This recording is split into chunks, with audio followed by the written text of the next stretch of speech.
Ֆակտոր TV Արփի Հակոբյան, պարոն Գրիգորյան, տարիներ առաջ, երբ տրանսպորտի թանկացման դեմ բողոքի ակցիաներ էին իրականացվում, երբ 150 դրամ էր ուզում դառնալ, ձեր թիմից շատերը մասնակցում էին այդ ակցիաներին, դեմ էին թանկացմանը,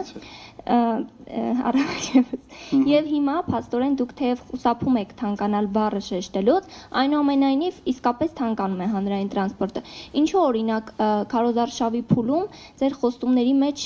չէր հիշատակվում նաեւ այս մասին, որ քաղաքացին իմանար ամիսներ հետո, երբ ԿՊ-ն ընտրվի եւ համայնքի կառավարումը ստանձնի, տրանսպորտը թանկանալու է եւ ինչպես եք հիմնավորում օրինակ ձեր թիմի անդամներից մեկն այսօր ասում է դե այն ժամանակ գազելներ էին, կարելի էր ասել, որ չի կարելի գինը բարձրացնել 150, բայց հիմա որակյալ ավտոբուսներ ենք բերել, ոնց կարող է գինը մնալ 100 դրամ։ Շնորհակալություն։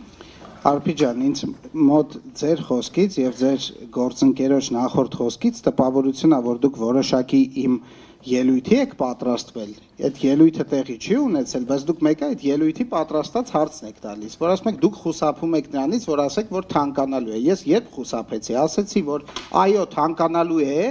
բայց ոչ այնքան, ինչքան նշվում է։ Այսինքն, երբ որ մարդը ասում է թանկանալու է, դժվար է իրեն մեղադրել նրանում, որ ինքը խուսափում է ասել, որ թանկանալու է։ Ես շարունակեմ։ Ես հերքել եմ, ասել եմ այն թիվը, որ պարզ բան է, Ժորժ ջան, հայտարարել են, ասել են դառնում է 260 դրամ, ասել ենք սուտ է։ Եվ ասում ենք, որ սուտ է, նորից, ասում եմ, ասել են այդ թիվը, ասել ենք այդ թիվը սուտ է, հիմա էլ ենք ասում, որ սուտ է, բայց կարա համ այդ թիվը սուտ լինի, համ ասենք, որ իրոք թանկանում է, ուղղակի ոչ այդքան, ոչ մի տրամաբանական հակասությունը կա, ձեր հերթը հասնի, դուք հարցը կտաք, ես սիրով կպատասխանեմ, հիմա Արփիի հարցին պատասխանեմ։ Շատ մեծ տարբերություն կա այն տրանսպորտային համակարգի միջև, որը գործում էր, եթե չեմ սխալվում 2014 թե 15 թվին էին այդ 13 քննարկումները, այսինքն այն տրանսպորտային համակարգը, որ այն ժամանակ կար, ու այսօր իրապես շատ իրարից տարբեր է շարժակազմերի առումով առնվազն, եւ այն, որ դուք ասացիք մեր թիմակիցներին, չգիտեմ ով է ասել, ճիշտ է ասել, ինչը դեռևս չի նշանակում, որ այն մեր պատկերացած իդեալական տրանսպորտային համակարգն է, բայց անգամ 2013 թվին ես պատահական չէր, որ ասեցի, որ ես էլ եմ այդ ցույցերին այն ժամանակ մասնակցել։ Իմ պահանջը այդ օրվա քաղաքային իշխանություններից այն չէր, որ առհասարակ բացառվածա պետքա չթանկանա, ասում են, եթե գազել է, եթե ոչ մի նոր որակ չկա, ի՞նչն եք թանկացնում, ասում ենք թանկացնենք, որ լավ տրանսպորտ բերենք։ Մենք ասում ենք, չէ, բերեք, հետո թանկացրեք։ Հիմա այսօր այդ տրանսպորտը էականորեն, այսինքն այդ գազելները էլ չկան, այսինքն դուք համեմատում եք երկու իրավիճակ, մի իրավիճակ մյուսի հետ, որոնք իրարից շատ տարբեր են։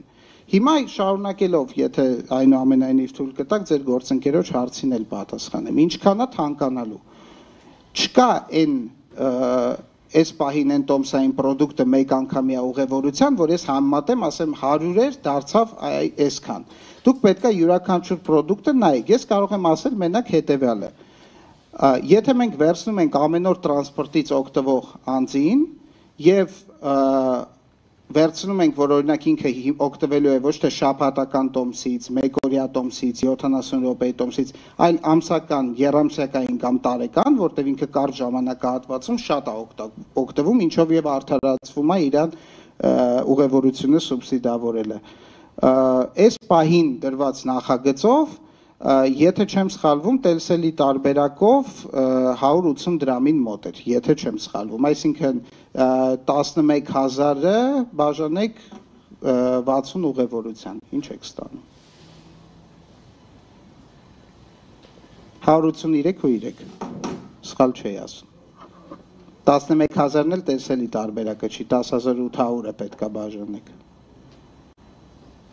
Ռոբերտ Ազատություն 180 դրամ, այսինքն մոտավոր չէ, ճիշտ է հիշում։ Պարոն Գրիգորյան, նախ ասում եք,